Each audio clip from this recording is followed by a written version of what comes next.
back, listeners, to the BizBlend podcast where business, mindset, and transformation intersect. I'm your host, Sana, as always, and listeners, today's conversation is for anyone navigating through those messy middle moments in life. No, I'm not talking about midlife crisis. It's whether you are pivoting careers, stepping into retirement, or you are facing an empty nest, or maybe you're trying to lead through major organizational changes. This conversation is for you. And our guest today is someone who knows exactly what it means to rise from life's turning points and build brick by brick something powerful on the other side.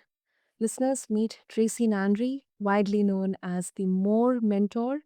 She has coached thousands, led transformative keynotes and retreats, and she has developed the Thrive Method, which is a powerful framework to help people move from simply existing in change to truly thriving through transformation. And her own journey from becoming the youngest and the first female COO of a large organization to a moment that completely upended her trajectory, revealed a critical truth. You always have a choice. So, today we are diving into the truth about transitions, the myths that keep us stuck, and how to reclaim momentum when life throws you into the unknown. So let's quickly get into it. So, Tracy, welcome to the show, and I'm really, really honored to have you with us. Oh, thank you so much, Sana. That was a lovely intro, and I'm so excited to be with you and your listeners today. What a blessing. Wonderful, wonderful, Tracy. I'm really happy that I'm able to, have this conversation with you because this is something very near and dear to my life as well. So, Tracy, you say most people settled for existing in change instead of thriving in transformation. What exactly is the difference here? What exactly does it mean? And how can someone recognize which one they are in?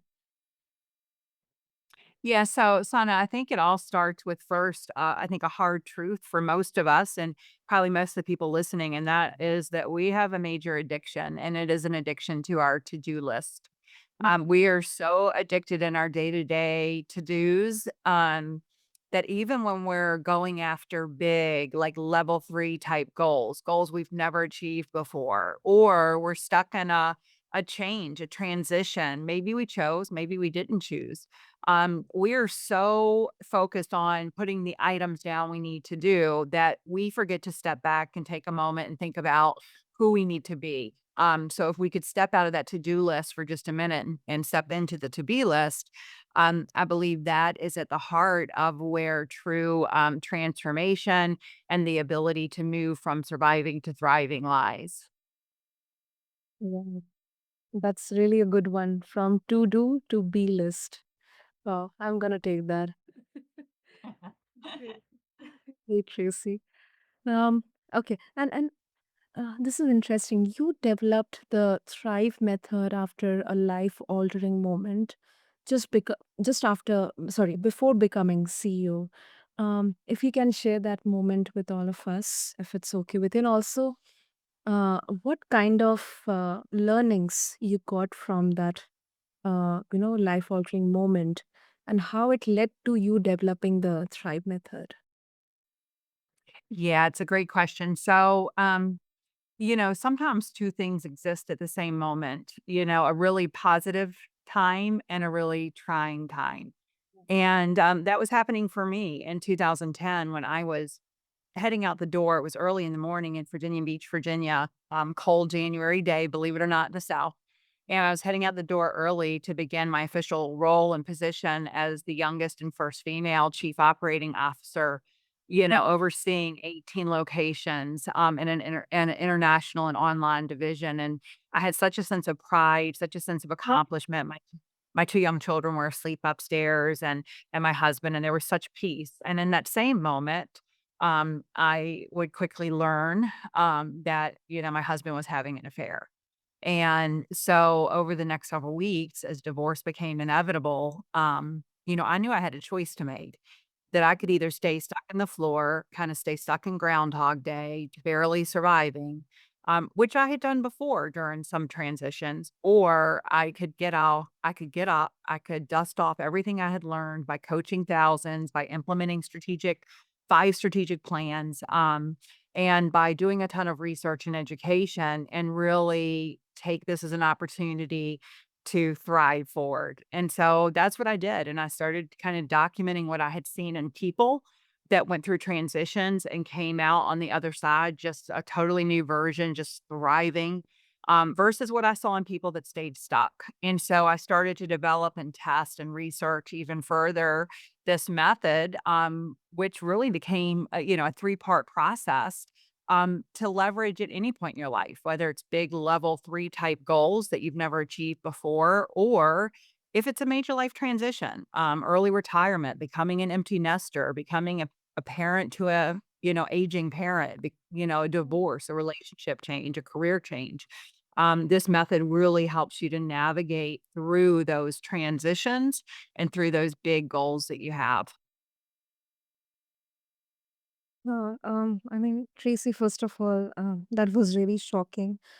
Um, I mean, yeah, and secondly, yes, sometimes, as you mentioned, personally, and then becoming a parent to our aging parents, some of these transitions they can happen simultaneously within our lives, and they can really, really throw us off rail, throw us off track. So yeah, I mean, thank you for sharing that. And I really imagine, not imagine exactly. In fact in that place as well, that we as women we often feel that pressure to keep it all together through personal and professional change, because any form of self-expression or a burst out, or it kind of is stereotyped that you have gone crazy, that lady has gone crazy. We get to hear that. um I mean, and yeah, or maybe she's having some hormonal changes. That is disgusting, but in my situations I've heard that. What role does vulnerability play in getting unstuck, Tracy? And why do we resist it so much? I think we have so many myths that we grew up believing, and they vary a little bit by person. The myth that we're supposed to be emotionally strong and handle everything and just keep going through the motions and have to-do lists that are pages long and be able to put on a happy face and look the part. I think is certainly one. I had a big myth that, the only way to have a family that was happy and thriving was to have a mom and a dad that lived together in a traditional marriage. We have a lot of myths around what age you should retire or what menopause should look like. We have a lot of myths that we have just accepted. And I think when we take the power back and start challenging those and what it means for us, it's not law. And so, our ability to say, what does this look like for me? What does the other side of what does menopause look for me? My body's changing, my hormones are changing, but also I'm maturing, right? And so what does it look like for me? And then I think implementing and developing practices and surrounding ourselves with people that give us the space to be vulnerable, to feel our feelings, to have time to meditate and reflect and have time to visualize what the next, version, the best version of us, the best version of our life looks like and how we get there.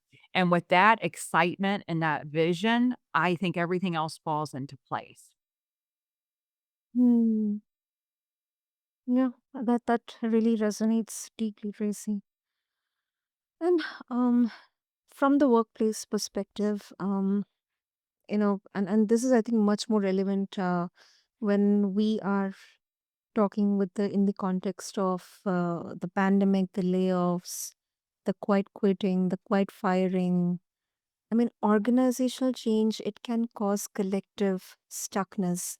I'll be very honest, Tracy. At one point of time, I was going through layoff. I was going through parenting my aging parents, taking care of them, and then also kind of I was in that position where I was not able to give them that news because I imagined that how heartbreaking it will be for them.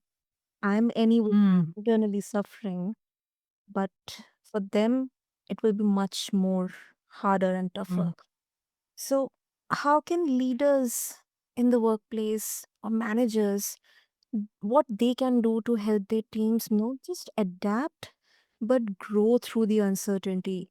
Maybe they have to, like take those hard decisions to let their team members go, but is it possible that, they can help uh, them to figure out things outside of the workplace? yeah, I mean, I think a lot of companies have added resources, which, I certainly applaud. I think one big missed opportunity in, corporate America, certainly in the United States, is the linking to a greater cause. We don't do a lot of work in corporate America around linking individual purpose, which I define as the best of who you are to help others. It's about leveraging that. It's career agnostic. You can use your purpose at any point in your life, and it's really what leads to a fulfilled life. And I think that companies often have a vision, they have this vision of where the company is going, but where the missed opportunity is the ability to link employees to that. And when people are linked and they see how they individually can contribute and it gives them a sense of fulfillment, that is such a positive that no matter what they're going through also in their personal life, they're gonna feel some fulfillment every day because they know that the work they're doing matters and it's linked to the vision. So I think that's one missed opportunity. I think the other missed opportunity, and this is, I related so much when you were talking, Sana, about I was very similar. I was going through early retirement because we were changing CEOs and I needed more time with my mom. My dad had passed away. So I decided to go ahead and retire. And I had relationships for 30 years. So my relationships were changing. My career was changing. I was becoming a parent to my mom.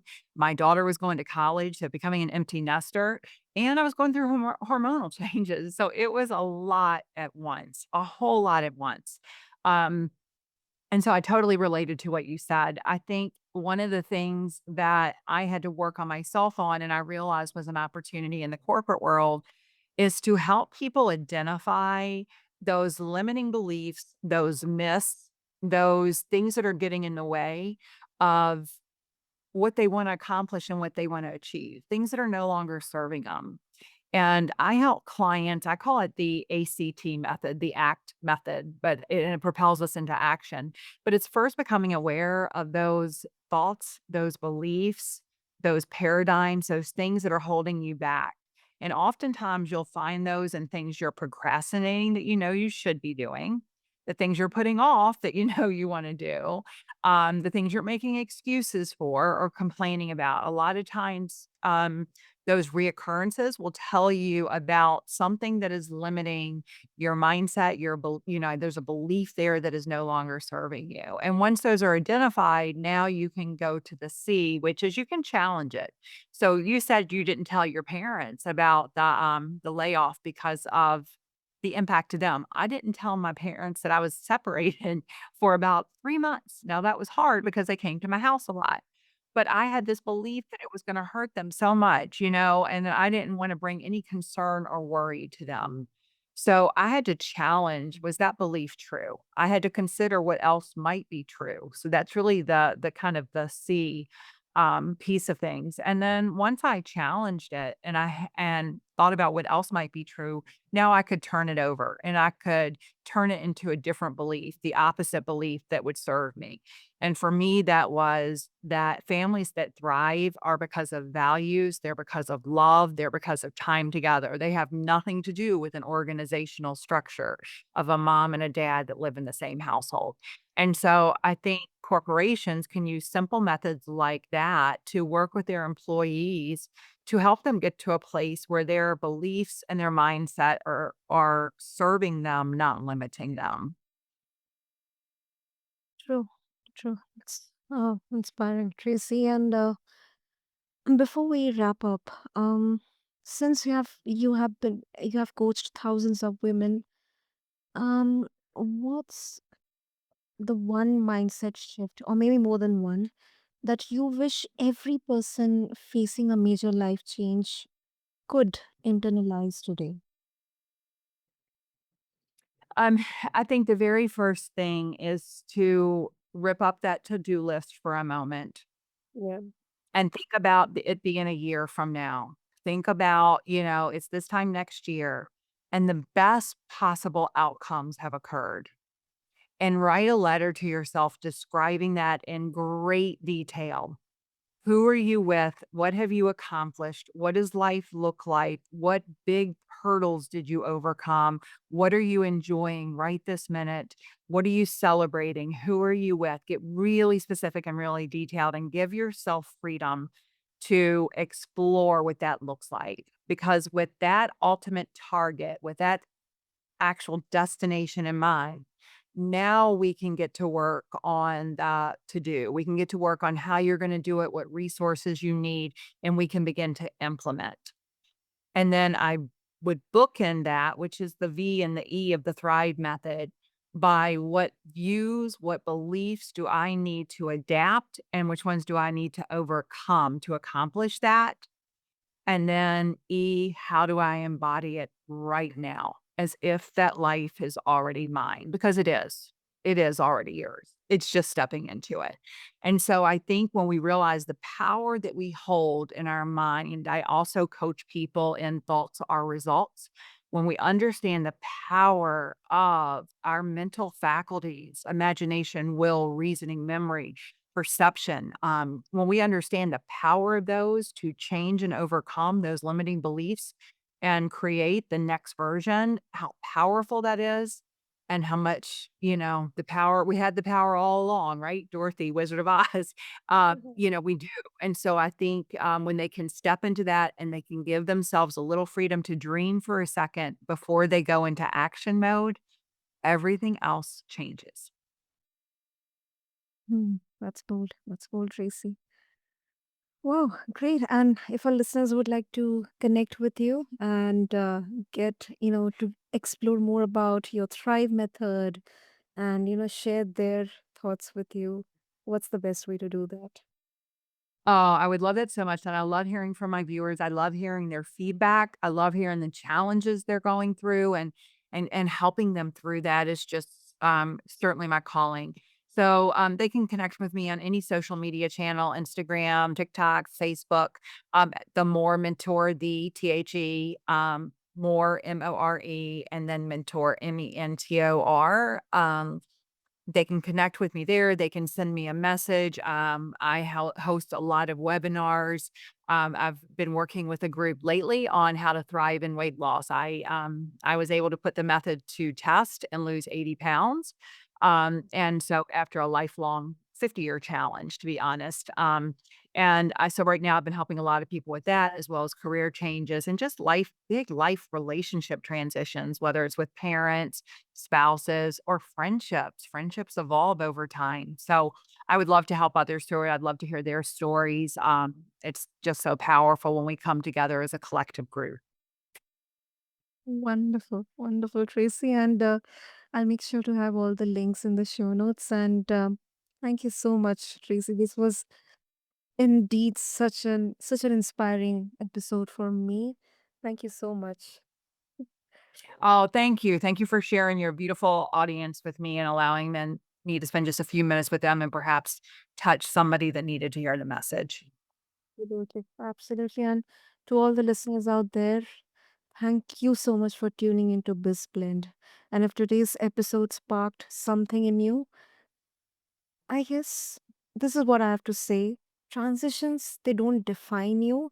What you do with them, it does. Until next time, Keep blending purpose with progress and keep tuning into BizBlend. This is your host, Sana, signing off. Thank you.